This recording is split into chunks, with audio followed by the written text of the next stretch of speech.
सांगतो की कोणत्या राशीने कोणत्या राशीसोबत लग्न करू नये. मंगळ किंवा शनी जर तिसऱ्या घरामध्ये असेल तर जोडीदार खूप जास्त मेहनती असतो. मांगलिकनी नॉन मांगलिकशी करायचं का नाही हा पण एक प्रश्न असतो. शनी एकच ग्रह याच्यामध्ये की जो लव्ह मॅरेज घडू शकतो, पण त्याच्यामध्ये तुम्हाला थोडे अडथळे. शुक्र असेल 7व्या घराचा मालक 10व्या घरामध्ये, ऑफिसमध्ये लव्ह मॅरेज होऊ शकतो. ऑफिसमध्ये जोडीदार भेटला, रिलेशनशिप, कारण की शुक्र जोडीदाराला लागतो. त्याच्या मागे बरेच आहेत.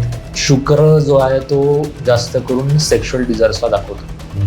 11व्या घरामध्ये असेल आणि राहूमुळे किंवा असं अशुभ ग्रहामुळे त्याचं कंजंक्शन झालं असेल तर त्यांच्या सवयी लग्नानंतर पण तसंच असू शकतात. 3ऱ्या घरामध्ये जास्त करून आजकाल जे ऑनलाईन डेटिंग चालतं, सोशल मीडियावरनं जोडीदार भेटण्याची शक्यता असते. ऑनलाईन डेटिंग जरी नाही झालं ना, याच्यामध्ये ऑनलाईन मॅट्रिमोनी पण येतं. सूर्य असेल तर डॉमिनेटिंग झाला, त्यांचा जास्त त्यांच्यावरती दबाव असतो. मंगळ असेल तर वाद होतात, भांडण होतात. शुक्र असेल तर सपोर्टिव्ह स्पाऊस असतो, रोमॅन्टिक असतो.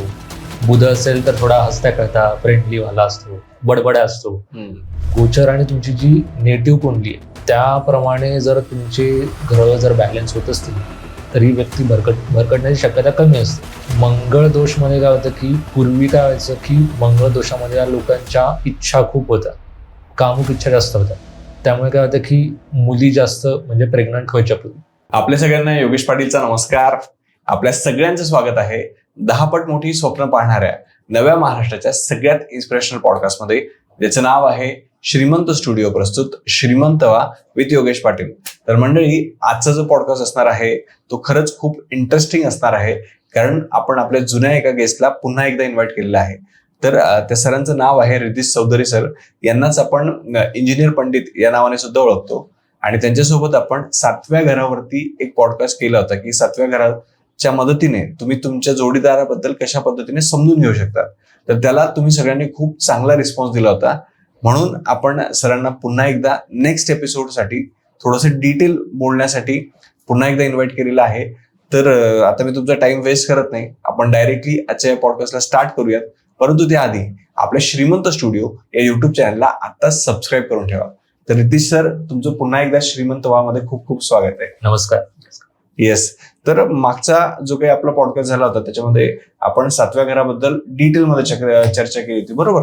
पण ज्या लोकांनी समजा ते पाहिलं नसेल त्यांच्यासाठी आपण थोडंसं एक रिकॅप करूयात आणि मग पुढे जाऊयात. सो आपण आधी रिकॅपचा बोलून घेऊ, म्हणजे ज्यांना आधी आयडिया आले नव्हतं त्यांना एक शॉर्ट मध्ये आपण एक आयडिया देऊ. हो. आता मागच्या वेळेस आपण बोलू की 9 जे ग्रह आहेत तुमच्या 7व्या घरामध्ये असल्यावर तुमच्या मॅरिड लाईफवरती काय त्याचा परिणाम होऊ शकतो. त्याच्यामध्ये मेन मी तुम्हाला सांगतो. सूर्य असेल तर डॉमिनेटिंग झाला, त्यांचा जास्त त्यांच्यावरती दबाव असतो. मंगळ असेल तर वाद होतात, भांडण होतात. शुक्र असेल तर सपोर्टिव्ह स्पाऊस असतो, रोमॅन्टिक असतो. बुध असेल तर थोडा हसता खेळता फ्रेंडली वाला असतो, बडबड्या असतो. असे प्रत्येक ग्रहाचे आपण मागच्या वेळी 7व्या घरामध्ये केलेले. बरोबर. तर जी ऑडियन्स नवीन असेल की जे हा पॉडकास्ट पहिल्यांदाच पाहतात आणि ते रितेश सरांना ओळखत नाही, तर त्यांना थोडंसं मी पण एक रिकॅप देतो की आम्ही मागच्या पॉडकास्टमध्ये 7व्या घराबद्दल थोडीशी चर्चा केली होती. आणि 7वं घर म्हणजे आपलं लग्नाचं पार्टनरचं घर असतं. तर त्या घरामध्ये कुठला ग्रह असतो त्यावरून आपण आपला जो काही पार्टनर येणार आहे त्याचा आपण स्वभाव ओळखू शकतो. तर जसं सरांनी सांगितलं की 7व्या घरामध्ये जर सूर्य असेल तर समोरचा पार्टनर डॉमिनेटिंग असतो. मंगळ असेल तर थोडेसे वाद होण्याचे चान्सेस असतात. बुध असेल तर थोडंसं फ्रेंडली नेचर असतं. शुक्र असेल तर थोडंसं सपोर्टिव्ह असतो. गुरु असेल तर थोडासा टॅलेंटेड असतो. तर असा खूप तो इंटरेस्टिंग पॉडकास्ट झाला होता. तुम्ही जर तो पाहिला नसेल तर आधीचा जो पॉडकास्ट आहे त्याची लिंक मी डिस्क्रिप्शन मध्ये तुम्हाला देऊन टाकेल, म्हणजे डायरेक्टली जाऊन तुम्ही तो पॉडकास्ट पाहू शकतात. आणि त्यानंतर जर तुम्ही हा पॉडकास्ट पाहिला तर तुम्हाला आणखी डिटेलमध्ये सगळ्या गोष्टी कळतील. येस. तर रितेश सर, त्या पॉडकास्टमध्ये तुम्ही ज्या काही गोष्टी सांगितल्या होत्या ना, मी त्या फ्रेंड सर्कलमध्ये सुद्धा चेक केल्या. आणि सहज गप्पा करत असताना तर बऱ्याच लोकांनी मला सांगितलं की जसं सरांनी सांगितलं होतं अगदी तंतोतंत त्या गोष्टी घडलेल्या आहेत, पण त्यांना आता थोडंसं आणखी डिटेलमध्ये जाणून घ्यायचंय. तर मला असं वाटतं की आपण आता ते डिस्कस करूयात. मेन आता प्रश्न काय असतो की जसं मागच्या वेळेस पण जेव्हा आपला पॉडकास्ट झाला त्यानंतर जे कन्सल्टेशन आले त्यामध्ये लोकांनी सांगितलं ठीक आहे मॅरिड लाईफ आम्हाला कळली, पण आता पुढे म्हणजे जोडीदार कुठे भेटेल, जोडीदारचा बॅकग्राऊंड काय असेल, किंवा आपण म्हणतो ना की आता कोणाला ऑनलाईन डेटिंग करून भेटतं, कोणाला समोरून स्थळ येतं, बरोबर. कोणाचं शाळेमध्येच जोडीदार असतो वगैरे. हो. तर ते त्याबद्दल आज आपण डिटेलमध्ये बोलूया. म्हणजे काय होतं की जे पण आता लग्न करायला आहेत, म्हणजे मुलं मुली म्हणजे उभे राहिलेत, त्यांच्यासाठी ते एक क्लॅरिटी होऊन जाईल की नक्की आम्हाला कोणत्या बॅकग्राऊंडचा बघता येईल. अरे वा. सगळ्या बॅकग्राऊंडला ट्राय करण्यापेक्षा कळून Specific जर केलं तर चांगलं राहील. म्हणजे कोणाचं करिअर म्हणणं असेल तर इतर बघण्याची काय गरज नाही, करिअरच्याच बघणं चांगलं राहील. बरोबर. आजच्या पॉडकास्टमध्ये आपण 7th हाऊसचे जे म्हणजे 7व्या घराचे जे मालक आहेत त्याबद्दल डिस्कस करूया. 1 ते 12 राशी जे आहेत त्या राशीचे जे मालक आहेत ते तुम्हाला बघायचे आहेत. आता स्क्रीनवरती जी कुंडली दिसते त्याच्यामध्ये तुम्हाला घरं दाखवता येतील. हो. कोणत्या घरामध्ये काय, समजा कोणाचा म लिहिला असेल मराठीमध्ये मंगळ असेल तर म ला टिंब लावला असतो, कोणाचा गुरु असेल तर गुरु लिहिला, कोणा ज्युपिटर किंवा असं इंग्लिश मधली कुंडलीचं JU लिहिलेला असतो वगैरे. तर तुम्ही त्या कुंडलीप्रमाणे बघा तुमचा राशीचा मालक कुठे बसलाय आणि त्याप्रमाणे मग आजचा पॉडकास्ट तुम्ही रिलेट करू शकतो. आता पहिल्या घरापासून सुरू करू. कुंडलीमध्ये तुम्ही कधी बघाल 7व्या घराच्या एक्झॅक्ट अपोजिट पहिलं घर असतं. बरोबर. म्हणजे काय झालं की जोडीदार समोरून येईल आणि पहिलं घर म्हणजे स्वतःच आहे, पर्सनॅलिटी. म्हणजे जोडीदाराचा स्वभाव कुठे ना कुठे आपल्यासारखाच आहे. आता तो कोणता ग्रह आहे हे जास्त महत्वाचं. एक पूर्ण कुंडली बघितल्याशिवाय कळणार नाही कोणता ग्रह आहे, पहिली गोष्ट. दुसरं म्हणजे आता कुठला तरी अशुभ ग्रह असेल तर त्या म्हणजे आपल्या जोडीदाराच्या स्वभावाप्रमाणे आपल्या स्वभावावरती त्याचा निगेटिव्ह इम्पॅक्ट पडू शकतो. आपण अतिविचार वगैरे करू शकतो. कारण की होतं काय, पहिल्या घरामध्ये जर 7व्या घराचा मालक बसलाय, प्रत्येक घराची 7वी दृष्टी पडते, ती तुमच्या मॅरिड लाईफच्या याच्यावर पण पडेल. म्हणजे 7व्या घरावरती त्या ग्रहाची दृष्टी पडत सुद्धा आधीचा पॉडकास्ट मध्ये मला कळेल की काय होतं. सो ते एकमेकांना इंटरलिंक्टच आहे. पहिल्या घरामध्ये समोरून स्थळ येण्याचे चान्सेस असतात. त्यामुळे ज्यांचे पण आता आजपर्यंत माझ्याकडे कन्सल्टेशन आलेले आहेत, 7व्या घराचा मालक पहिल्या घरात असेल तर 90% लोकांना भले लग्न ठरलेलं नाही पण समोरून त्यांना स्थळ येतात. आणखी ठरलं न ठरल्याच्या मागचं रिझन वेगळे असतात. कोणाचा दरकारका काय आहे, 7व्या घरामध्ये काय आहे, समोरच्या जोडीदाराची पण कुंडली महत्वाची आहे. पण जोडीदार समोरून भेटतो हे पहिल्या घरामध्ये ठरतं. ओके. आता वळूया सेकंड हाऊसकडे. आता दुसरं जे घर आहे, आता दुसऱ्या घराचे वैशिष्ट्य काय ते एक एक सांगतो मी तुम्हाला, म्हणजे तुम्हाला ते रिलेट होईल. दुसरं जे घर आहे ते आहे आपलं मनी, फायनान्स, पैसे. दुसरं घर आपलं फॅमिलीचे संस्कार पण दाखवतं, व्हॅल्यूज. मग दुसरं घर आपली वाणी झाली. तर जेव्हा 7व्या घराचा मालक दुसऱ्या घरात जातो तेव्हा समजून घ्यायचं फॅमिली मधलीच कुठली तरी जोडीदार आपल्याला भेटतो. म्हणजे पप्पांचा जवळचा मित्र, जवळच्या आईचा म्हणजे जवळच्या मैत्रिणीची मुलगी वगैरे, असं घरातल्या घरात ते मिळू शकतं. किंवा लांबचा कुठल्या तरी नात्यातलं वगैरे आहे, अशा गोष्टी दुसऱ्या घरामध्ये घडतात. आता दुसऱ्या घरामध्ये समजा एक एक्झाम्पल घेऊया आपण की 7व्या घराचा मालक समजा मंगळ आहे आणि तो दुसऱ्या घरात बसलाय. मंगळ आता पैसे मॅनेजमेंट होतं, फायनान्शियल मॅनेजमेंट एकदम मस्त असते.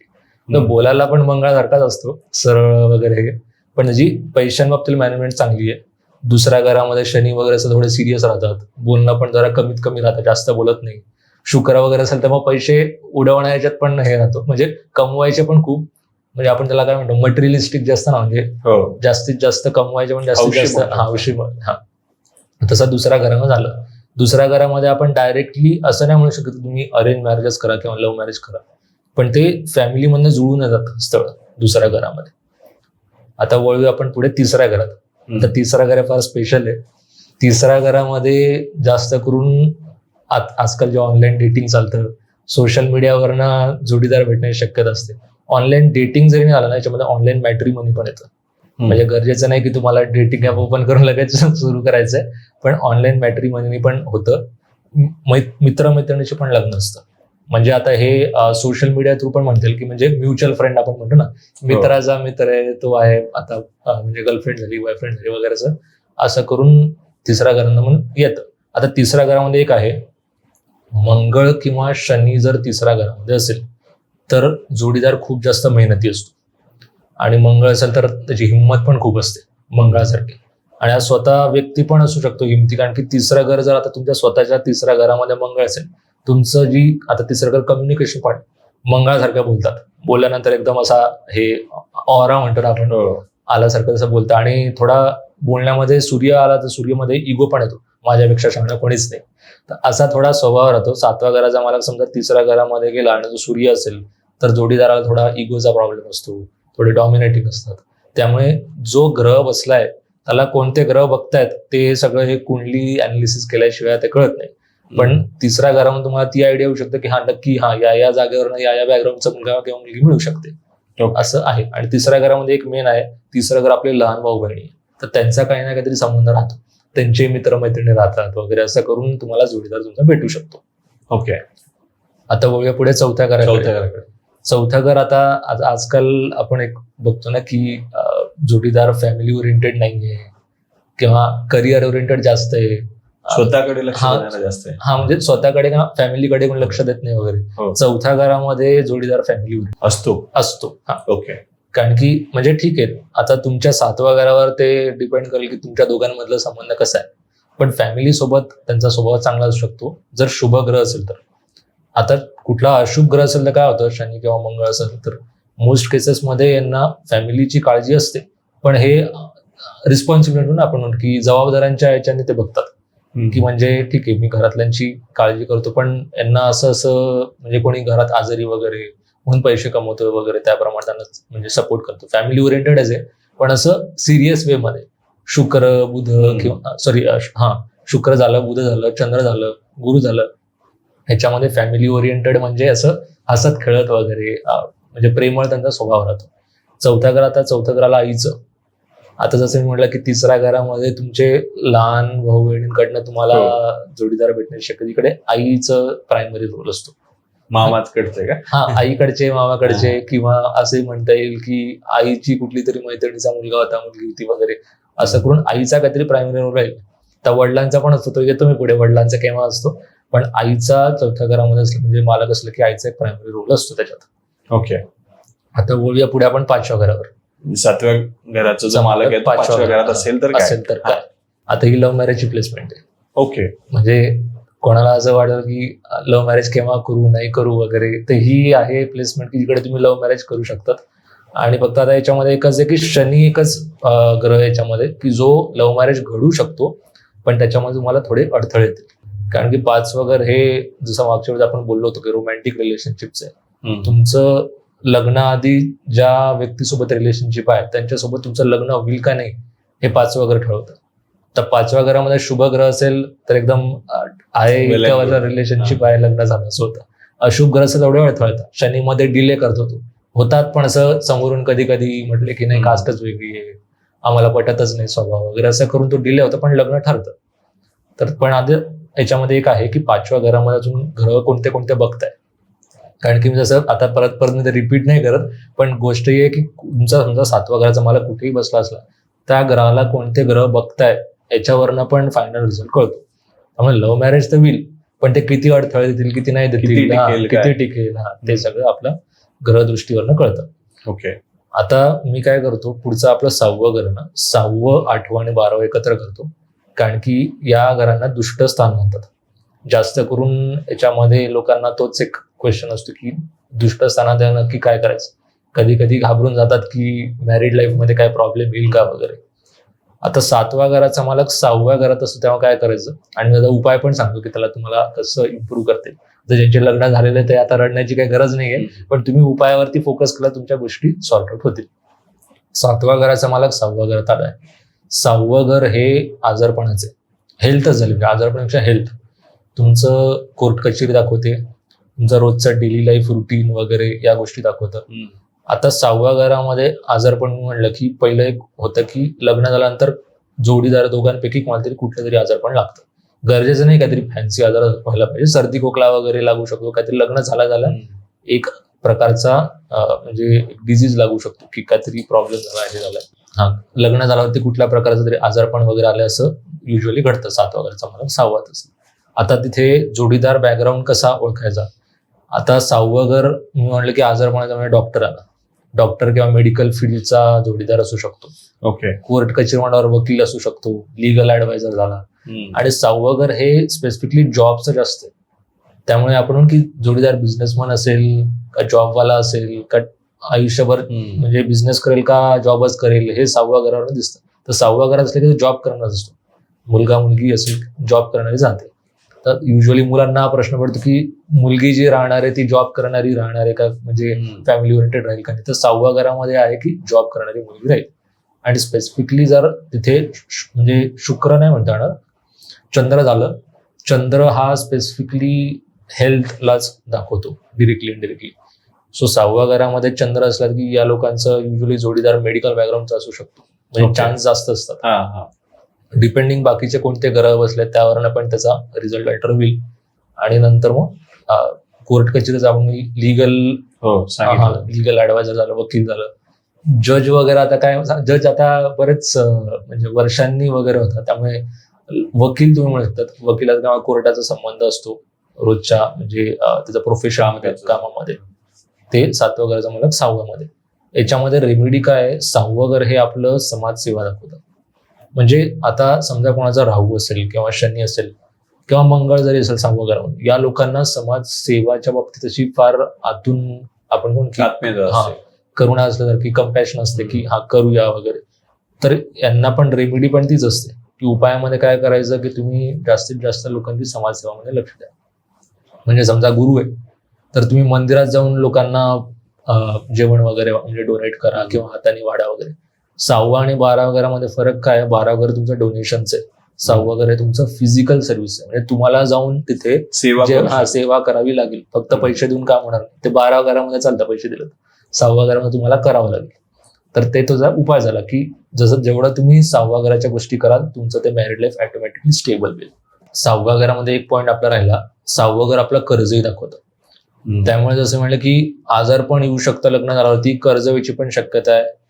आता कोर्ट कचेरी आहे का नाही ते डिपेंड करेल, कारण कसं आहे दोघांकडे समजा डायव्होर्सचा योग असेल.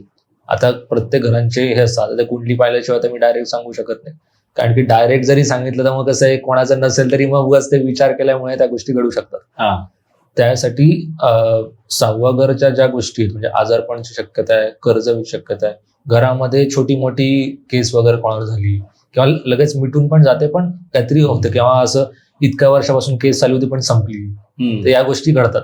किंवा कोणाला आजारपण होतात तो कमी झाला पण दुसरा कोणतरी झाला वगैरे, या गोष्टी घडतात थोड्या. पण युजली आजारपणामध्ये मी पाहिलं की जेव्हा नवरा बायको असली त्यांच्यापैकी कोणातरी एकाला आजारपण होतं. आता आपण नेक्स्ट आता 8व्याकडे जेव्हा 8व्याची आणि 6व्याची लिंक तुम्हाला एक सांगतो की 8व्या घरामध्ये जेव्हा 7व्या घराचा मालक जातो तेव्हा घरामध्ये कोणत्याही व्यक्तीसोबत एक सडन इव्हेंट घडू शकतो. आता तो जो इव्हेंट घडणार आहे तो पॉझिटिव्ह निगेटिव्ह ते डिपेंड करेल.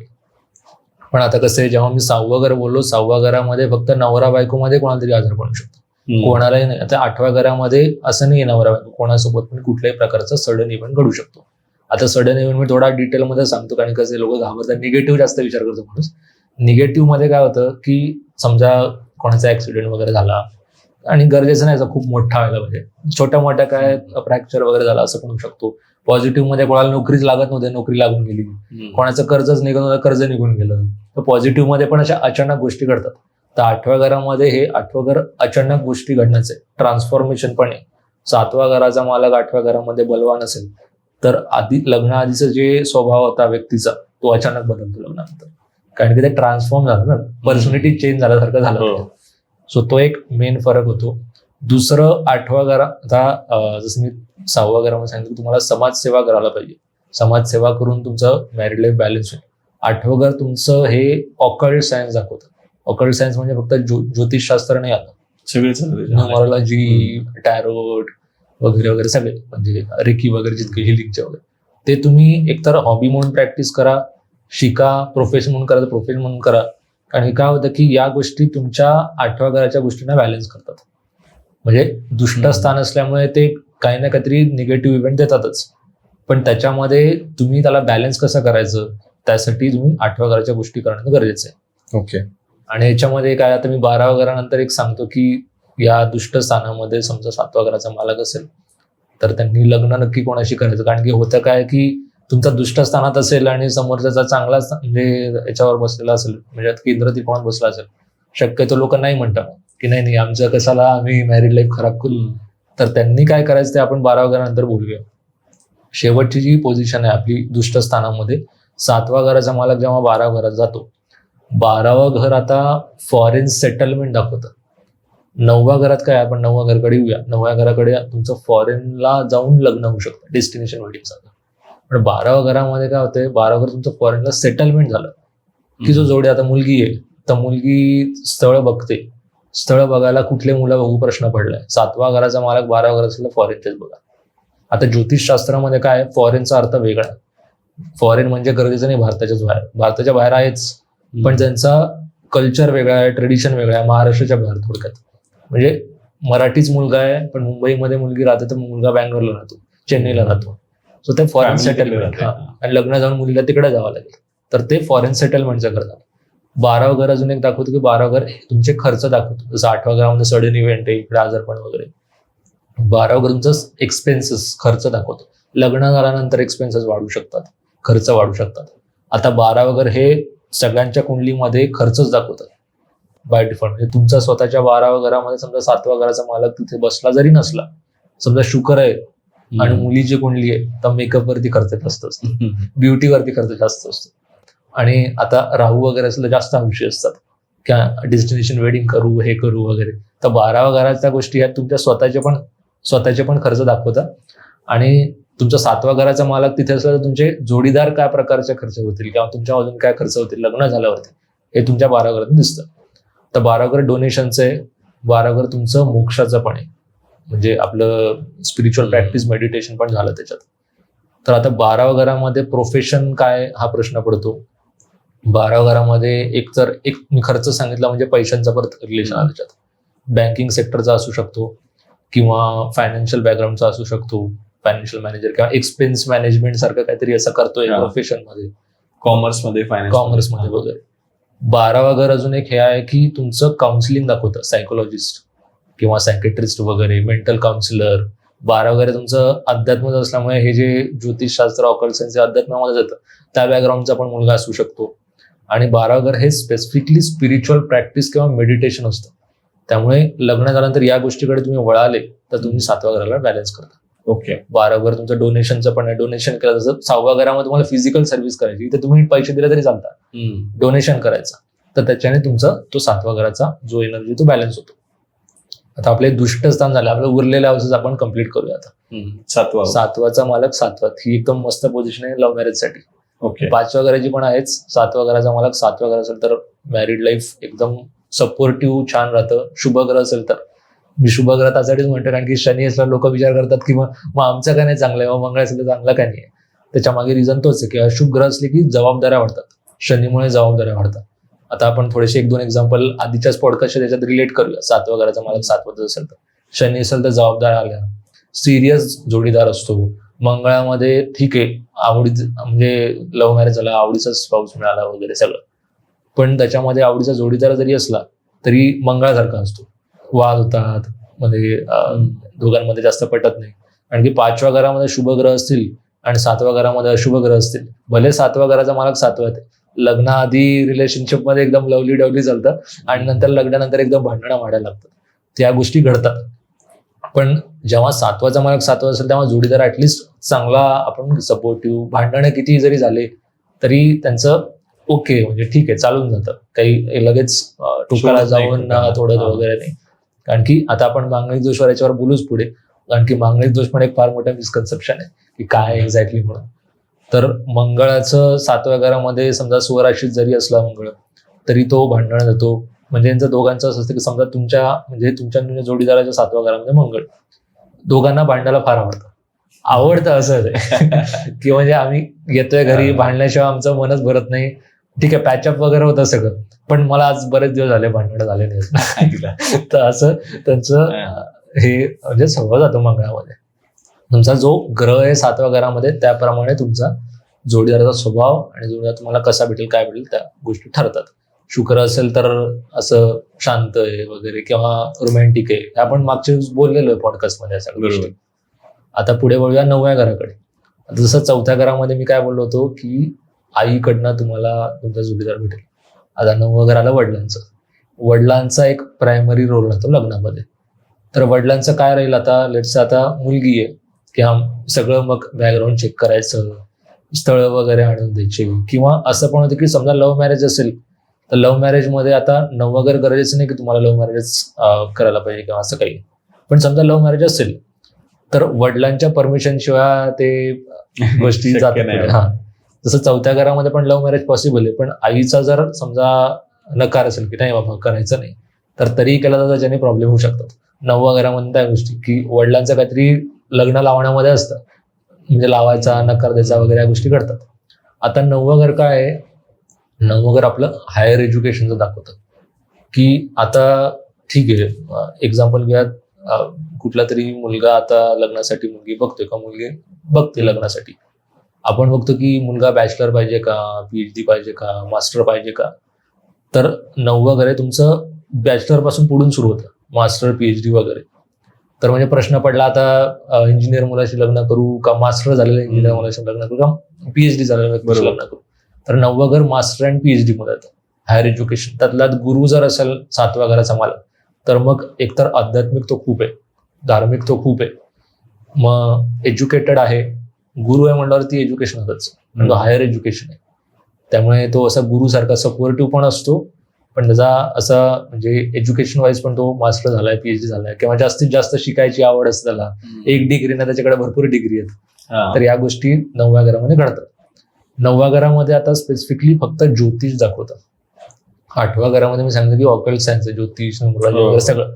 9व्या घरामध्ये फक्त ज्योतिष दाखवतात. आता याचा अर्थ असा नाही होत त्याच्यात की तुम्हाला ज्योतिषचाच जोडीदार भेटतो, पण या व्यक्तीला ज्योतिष विषयी म्हणजे आवड असू शकते, शिकायची जरा सवय असू शकते. या गोष्टी 9व्या घराशी रिलेटेड आहेत. ओके. आणि 9वं आणि 12व्या घरामध्ये एक डिफरन्स मी सांगितलं होतं की 12वं घर हे तुमचं सेटलमेंटचं आहे, 9वं घर हे तुमचं लग्न तिथे होऊ शकतं. म्हणजे डेस्टिनेशन वेडिंग झालं, राहतात दोघं पुण्यातच मुंबईतच वगैरे, लग्न राजस्थानला झालं, चेन्नईला वगैरे झालं. तर या गोष्टी 9व्या घरामध्ये घडतात. किंवा जोडीदारच बाय डिफॉल्ट लांब राहू शकतो कुठेतरी, कारण की 9वं घर हे तुमचं ट्रॅव्हलिंग मध्ये ना, जे लांबचं ट्रॅव्हलिंग, लॉंग डिस्टन्स ट्रॅव्हल ज्याला म्हणतो, ते 9वं घर आहे. तर तिथे तुमचा जोडीदार पण त्याच पद्धतीने, तुमचं लग्न पण त्याच पद्धतीने जाऊ शकतं. ओके. आता मेन आलं की 7व्या घराचा मला 10व्या घरात करिअर ओरिएंटेड जोडीदार. म्हणजे एकतर करिअरचाच बॅकग्राऊंडचा मुलगा मुलगी असू शकते. आता कसं आहे की प्रत्येकाचे आता आजकाल लोक वेगळे वेगळे प्रोफेशन करतात. जसं माझ्याच झालं की मी इंजिनिअरिंग मध्ये पण केलं, नंतर ज्योतिषमध्ये पण आहे, मार्केटिंग मध्ये पण आहे. तर असं प्रत्येकाचं वेगळं वेगळं असलं त्याप्रमाणे त्या प्रोफेशनचे येतात. समजा तुमचं म्हणजे ग्रॅज्युएशन झाल्यापासून तुम्ही IT मध्येच कामाला आहे, तर IIT वालीच व्यक्ती म्हणू शकते. 7व्या घराचा मालक 10व्या घरात, म्हणजे करिअर रिलेटेड. कधी कधी आता अजून एक एक्झाम्पल देतो मी. शुक्र असेल 7व्या घराचा मालक 10व्या घरामध्ये, ऑफिसमध्ये लव्ह मॅरेज होऊ शकतं. ऑफिसमध्ये जोडीदार भेटला, रिलेशनशिप, कारण की शुक्र जोडीदाराला दाखवतो. पण आता जोडीदार 10व्या घरात म्हणजे चालला गेला आणि शुक्र पण तिथेच आहे, त्यामुळे तिकडे लव्ह मॅरेज किंवा तिकडे रिलेशनशिप होऊन तुमचं लव्ह मॅरेजची शक्यता असते. आता इथे भले ते लव्ह मॅरेज नाहीये, पण जोडीदाराचं असं पण गोष्टी घडतात की एकाच बिल्डिंगमध्ये काम करतात, इतके वर्ष माहीत नव्हतं, पण वरच्या मजल्यावरती ते काम करत, तुम्ही खाली काम करत. तर या गोष्टी पण म्हणजे तुमच्या गरजेचं नाही करिअर बॅकग्राऊंड असलं पाहिजे. करिअर बॅकग्राऊंड तर आहेच, पण तुमच्या करिअरमध्ये म्हणजे तुम्ही जिकडे काम करता त्याच्या आजूबाजूला राहणारी व्यक्ती पण असू शकते. आजूबाजूला शेजारच्याच बिल्डिंग मध्ये काम करते किंवा म्हणजे स्वतःच्याच बिल्डिंग मध्ये काम करते वगैरे, या गोष्टी घडतात 10व्यामध्ये. 10वं घर तुमचं रेप्युटेशनचं पण आहे, तर जोडीदाराचं रेप्युटेशन चांगलं असू शकतं, किंवा लग्न झाल्यानंतर तुमचं रेप्युटेशन वाढेल, या गोष्टी घडतात. ते आपला उच्च पदाचा एखादा जोडीदार मिळेल. बरोबर. आता शनी वगैरे असेल तर कधी कधी पॉलिटिशियन म्हणजे पॉलिटिक्सचा बॅकग्राऊंडचा असू शकतो, घरातले लोक वगैरे पॉलिटिक्सच्या बॅकग्राऊंडचे आहेत वगैरे, या गोष्टी घडतात. आता वळूया पुढे आपण 11व्या घराकडे. आता 3रं घर आणि 11व्या घरामध्ये एक लिंक आहे. दोन्ही पण जे घर आहेत ते काम त्रिकोण आहेत. काम म्हणजे आपलं हे काम, कर्म नाही म्हणतात, डिझायर्स, कामाचं इच्छा. तर 3ऱ्या घरामध्ये मी सांगितलं की तुमचे सोशल मीडिया किंवा डेटिंगवरनं मित्रमैत्रिणी होऊन तुम्ही लग्न करू शकता. 11व्या घरामध्ये तुमचे क्लोज नेटवर्कचे असतात, म्हणजे शाळेपासून कॉलेजपासून ते वगैरे. आता एक प्लेसमेंटचं राहिलं की 7वाचा मालक 5व्या मध्ये जेव्हा आपला होता, बुध जर असेल तर शाळा कॉलेजची मित्रमैत्रिणी, हे 11व्या घरामध्ये पण होऊ शकतं. 7व्या घराचा मला 11व्या घर असेल, बुध असेल तर शाळा कॉलेजची मित्रमैत्रिणींशी लग्न होऊ शकतं. आता हे 11वं घर हे मध्यस्थीचं पण आहे, म्हणजे नेटवर्क तुमचं कसं आहे.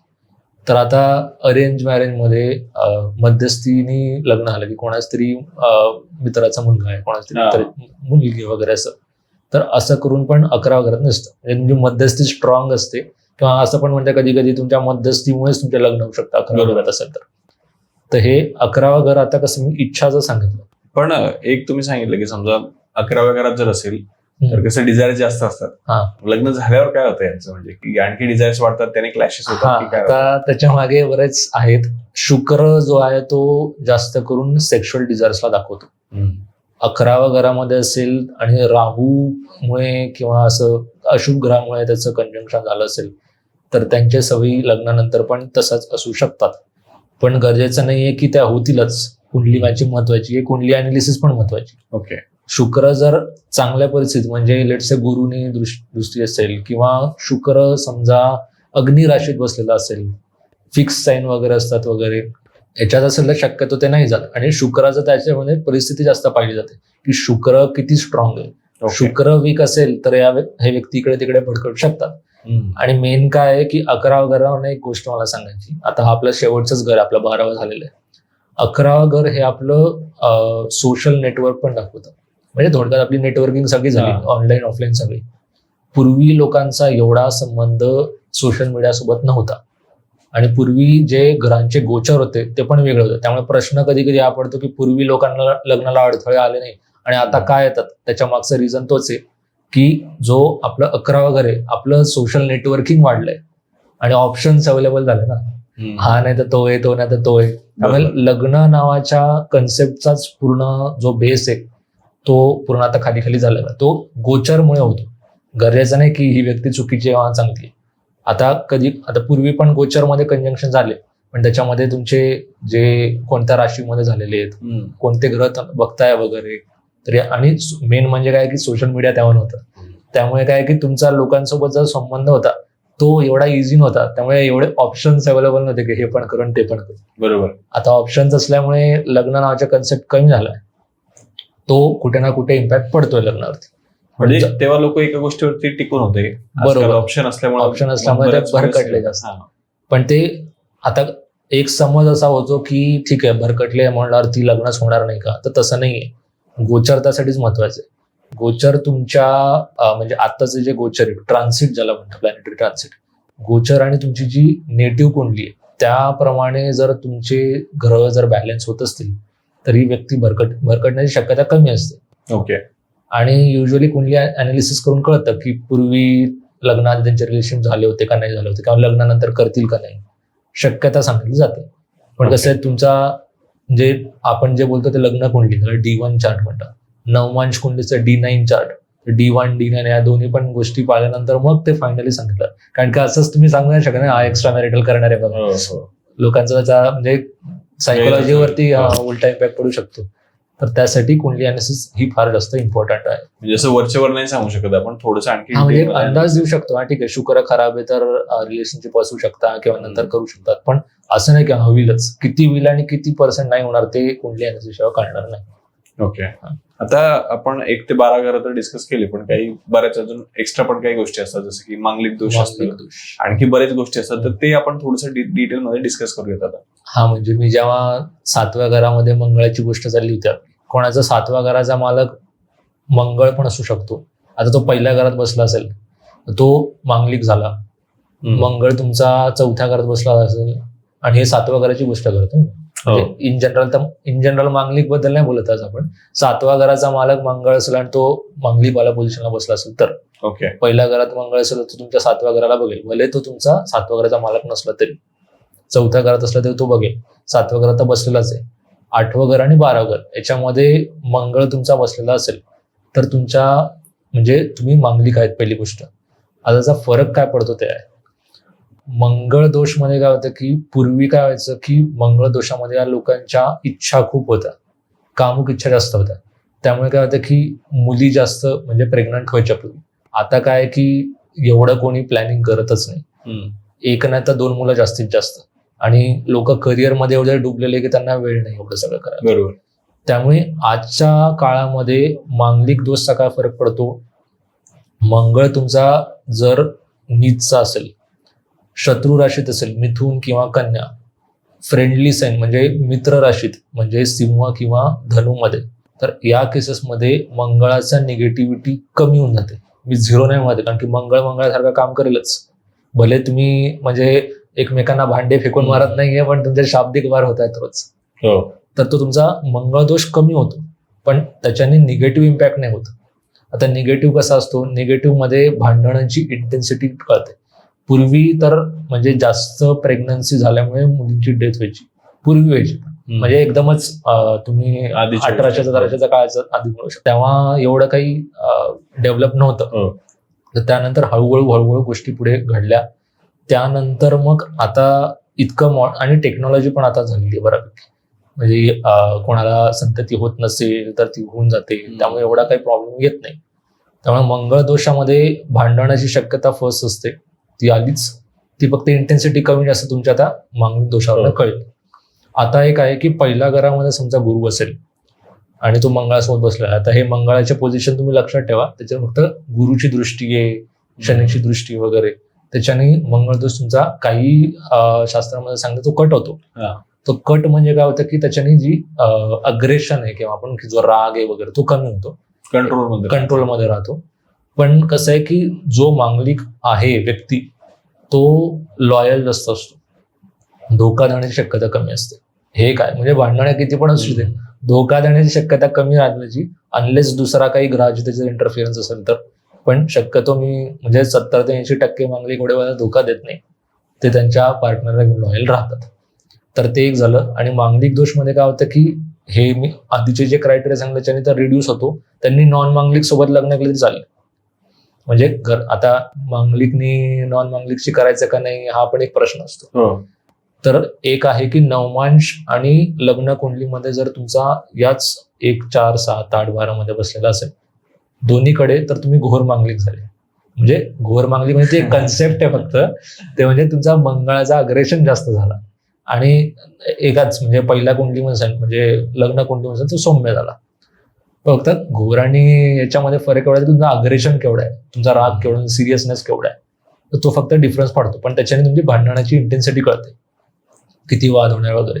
आणि डायव्हर्सची शक्यतामध्ये आपण एक पाहिलं जातं की मंगळामध्ये किंवा मंगळ दोषमध्ये लोक म्हणतात की जास्त करून भांडण होता म्हणून त्याच्याने डायव्हर्स होऊ शकतो का, तर डायव्हर्स होण्यामागे अजून अनेक रिझन्स आहेत. एक रिझन नाही की फक्त मांगलिक दोष असल्यामुळे भांडणं झाले आणि त्यामुळेच डायव्हर्स. भांडणं प्रत्येकाच्याच घरात होतात, ते कमी जास्त होतात, फक्त कोण किती समजून घेतं ते पण महत्वाचं आहे. हा म्हणजे असं तुम्हाला एक पण घर नाही दाखवणार त्याच्यामध्ये आम्ही तर कधी वादच होत नाही वगैरे, असं नाही होत कधी. ती इंटेन्सिटी कमी जास्त आहे. आणि गुरु असेल तर समजूतदार असतो व्यक्ती. जसं एक अजून एक कन्सेप्ट आपण पुढे येऊया मृत्यू षडाष्टक. ते काय असतं एक्झॅक्टली? तर मृत्यू षडाष्टक मध्ये काय होतं, जसं मांगलिक मध्ये लोकांचा मिसकन्सेप्शन आहे की म्हणजे डायव्होर्स होईल किंवा डेथ होऊ शकते वगैरे. इथे काय होतंय, मृत्यू षडाष्टक मध्ये तुमचं मृत्यू नाही होत, म्हणजे नावात मृत्यू षडाष्टक म्हणून मृत्यू नाही होत, पण त्याचा अर्थ कसा आहे, तुमची कम्पॅटिबिलिटी मॅच होत नाही, मतं जुळत नाही, संततीला इश्यू होतो. किंवा म्हणजे समजा आता एक गोष्ट आहे की कुंडली बघितल्यानंतर काही मृत्यू षडाष्टक पण चांगले लग्न टिकतात, म्हणजे बऱ्यापैकी टिकतात. आता फक्त मी युजली म्हणतो की जास्त करून त्या टाळाव्या, कारण की काय त्याला बरेच फॅक्टर्स बघावं लागतात आणि ते झाल्यानंतर पण एक रिस्क राहतेच. 1% का पण रिस्क राहते. किंवा तुम्ही मृत्यू षडाष्टक सोबत लग्न करताय तर मग त्याच्याने काही प्रॉब्लेम येऊ शकतो का नंतर, म्हणून मोस्ट केसेसमध्ये अवॉइड करायचे असतात. आता ते केव्हा चालतात हे आपण याच्यावरती बोलूया. मी आता मेन 3 क्रायटेरिया काढलेत, असे अनेक क्रायटेरिया. मग माझे तरी 3 क्रायटेरिया मी बघतो. शुक्र तुमच्या कुंडलीमध्ये स्ट्रॉंग पाहिजे. जेव्हा आपलं ते 11 वगैरेची गोष्ट चालली होती की एक्स्ट्रा मॅरिटल वगैरे करू शकतात का, तर 11 वगैरेतनं शुक्रवरनं फक्त एक्स्ट्रा मॅरिटल नाही दिसत, अनेक शुक्राच्या पोझिशनवरनं पण दिसतात. एस्पेशली समजा राहूने तो कंजंक्ट झालेला असेल वगैरे तर त्या केसमध्ये जास्त होतात. पण आता काय होतंय की जेव्हा तुमचा शुक्र कुंडलीमध्ये बलवान असेल, तो केव्हा होतो, उच्चाचा असेल, मीन राशीत असेल तर, तो वृषभ राशीत असेल तर, आणि तो तुळ राशीत असेल तर, 3 राशींमध्ये समजा शुक्र असेल तर तुमचा शुक्र स्ट्रॉंग आहे. तिसरं म्हणजे आता अजून एक त्याच्यामध्ये शुक्राचा अजून एक क्रायटेरिया, जसं मी सांगितलं की शुक्र वर्ण कळतं की तुम्ही किती धोका देणार आहे, म्हणजे देणार आहे का नाही, धोका देणार आहे म्हणजे देणार आहे का नाही तुमच्या कुंडलीमध्ये. तर तुमचं धनुराशीमध्ये शुक्र असेल किंवा सिंह किंवा मेषमध्ये असेल तर हे व्यक्ती शक्यतो लॉयल राहतात. तर तिथे पण तुम्ही स्ट्रॉंग नाही पण ओके म्हणते की चालून जाईल. आता त्याच्यामध्ये अजून एक आहे की ओके वाली कंडिशन केव्हा बघायची, जर पहिल्या घरामध्ये किंवा 7व्या घरामध्ये गुरु दृष्टी असेल तर चांगलं आहे. गुरु काय दाखवतो, गुरु दाखवतो समजूतदारपणा. आता मेन लग्नामध्ये समजूतदारपणा लागतोच, तो मृत्यू षडाष्टक असो का कसंही असो. तर समजूतदारपणा ज्या व्यक्तीचा एक चांगला असेल तर दोन्ही बाजूनी भांडणं नाही होतो. एक व्यक्ती ठीक आहे जाऊ दे, तरी मी जातो. plus minus होतं. हा, समजून घेतो एक व्यक्ती. तर तो एक कन्सेप्ट त्याला चालतो मृत्यू षडाष्टकला. अजून एक आहे की नवमांश कुंडलीची आपण गोष्ट झाली.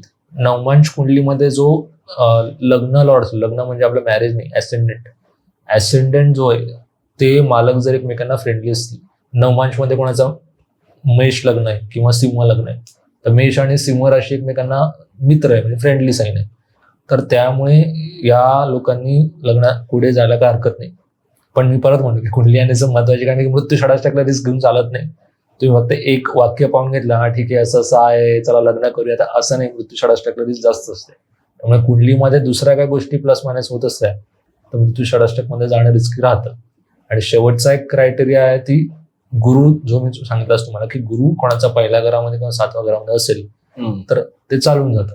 पण हा तिसरा जो क्रायटेरिया तो सपोर्टिव्ह 2 क्रायटेरियाला असेल तर, फक्त गुरु पहिल्या घरात किंवा 7व्या घरात असून डायरेक्ट तुम्हाला मृत्यू षडाष्टक झालं नाही पाहिजे. तर हे आपलं मृत्यू षडाष्टकचं आहे. सो आता तुम्हाला मी शेवटचं एक सांगतो की कोणत्या राशीने कोणत्या राशीसोबत लग्न करू नये. ओके. पहिलं आलं मेषनी कन्यासोबत लग्न नाही करायचं. म्हणजे मेषनी कन्यासोबत लग्न करू नये. ओके. म्हणजे ते आधीचे क्रायटेरिया आलेच आपले, पण टाळावं. दुसरं वृषभ आणि धनु करायचं नाही. वृषभ आणि धनु. हा. ओके. मिथुन आणि वृश्चिक. मिथुन आणि वृश्चिक. हा. कर्क आणि कुंभ. कर्क आणि कुंभ. हा. ओके. सिंह आणि मकर. सिंह आणि मकर. आणि तूळ राशी आणि मीन राशी. तूळ राशी आणि मीन राशी. म्हणजे या राशींनी त्याच्या मी आता सांगितलं समजा तुम्ही त्याच्यासोबत लग्न करू नये. म्हणजे मोस्ट केसेस मध्ये टाळायचं. कारण की मी क्रायटेरिया तर सांगितले कुठे चालून जाईल, पण कुंडली अनालिसिस मध्ये समजा असं कळलं की त्याच्यामध्ये प्रॉब्लेम आहे, तर तसंही पुढे जाऊन प्रॉब्लेम होणारच आहे. त्याच्याऐवजी तुम्ही आधीच काळजी घ्या त्याची. ओके. आणि मला असं वाटतं की याच्यासोबतच बाकीच्या गोष्टी पण मॅटर करत असतील कुंडलीमध्ये, जे आपण आधी डिस्कस केलेले आहेत, त्या सगळ्या आपण लग्न करायच्या आधी चेक करून घ्या. बरोबर. आता पुढच्या पॉडकास्टमध्ये आपण दर कारका वगैरे या गोष्टी पण डिस्कस करू शकतो. या आपण म्हणजे मॅरेज एक असं नाही की तुम्ही एक राशी पाहिली आणि वरच्या वर गोष्टी पाहिल्या आणि लगेच ठरवलं, असं होऊन चालत नाही. कारण की तुम्ही जोडीदार बघताय, असं आपण काही म्हणजे रस्त्यावर भाजी करायला चाललेलं नाहीये काही. तर त्यासाठी डिटेल तुम्हाला कुंडली अनालिसिस केल्याशिवाय ते फायनल रिझल्ट सांगता येत नाही. तो एक त्याचा पॉइंट ऑफ व्ह्यू आहे. येस. तर आपण लवकरच मग याच्या नंतरच्या एपिसोडची तयारी करू अशी मी अपेक्षा करतो. आणि खरंच थँक्यू सो मच की तुम्ही पुन्हा एकदा आपल्या स्टुडिओमध्ये आलात आणि आपल्या श्रीमंत परिवारासाठी खूप चांगली इन्फॉर्मेशन दिली, म्हणून खरंच thank you so much. Welcome. Yes. तर मंडळी, जर तुम्ही अजूनही हा पॉडकास्ट पाहत असाल तर ऑब्व्हियसली हा व्हिडिओ तुम्हाला आवडलेला आहे, म्हणून आत्ताच या व्हिडिओला लाईक करा. आणि जे काही तुमचे जवळचे व्यक्ती असतील, ज्याला कोणाला लग्न करायचं असेल किंवा त्यांना जाणून घ्यायचं असेल की आपला होणारा भविष्यातला जो पार्टनर असेल किंवा ज्याच्यासोबत आपलं लग्न होणार असेल, त्या व्यक्तीचा स्वभाव कसा असेल आणि जे काही लग्न होणार आहे ते आईकडनं जुळणार आहे, वडिलांकडून जुळणार आहे की ऑफिस कुठं असणार आहे, तर या सगळ्या गोष्टी जर त्यांना डिटेलमध्ये जाणून घ्यायच्या असतील तर त्या प्रत्येक व्यक्तीसोबत हा व्हिडिओ नक्की शेअर करा. आणि जसं रिद्धी सरांनी सांगितलं की जर तुम्हाला एखाद्या व्यक्तीसोबत लग्न करायचं असेल तर खूप केअरफुली तुमची कुंडली अनालाइज केली पाहिजे, कारण तो एका दिवसाचा प्रश्न नसतो. म्हणून जर तुम्हाला रिद्धी सरांकडून जर कुंडली अनालाइज करायची असेल तर त्यांच्या ज्या काही कॉन्टॅक्ट डिटेल्स आहेत त्या मी डिस्क्रिप्शनमध्ये आणि कमेंट बॉक्समध्ये त्यांचे नंबर्स देऊन टाकेल. तुम्ही पर्सनली त्यांच्याशी कॉन्टॅक्ट करू शकतात आणि कुंडलीच्या बाबतीमध्ये, मॅरेजच्या बाबतीमध्ये त्यांची हेल्प घेऊ शकतात. आणि मी आशा करतो की तुम्ही या व्हिडिओला जास्तीत जास्त लोकांपर्यंत पोहोचवाल, म्हणजे या व्हिडिओला जर चांगला रिस्पॉन्स आला तर आपल्याला पुन्हा एकदा रिद्धी सरांना आपल्या स्टुडिओमध्ये इन्व्हाइट करता येईल. तर पुन्हा भेटूया पुढच्या एपिसोडमध्ये. Thank you so much.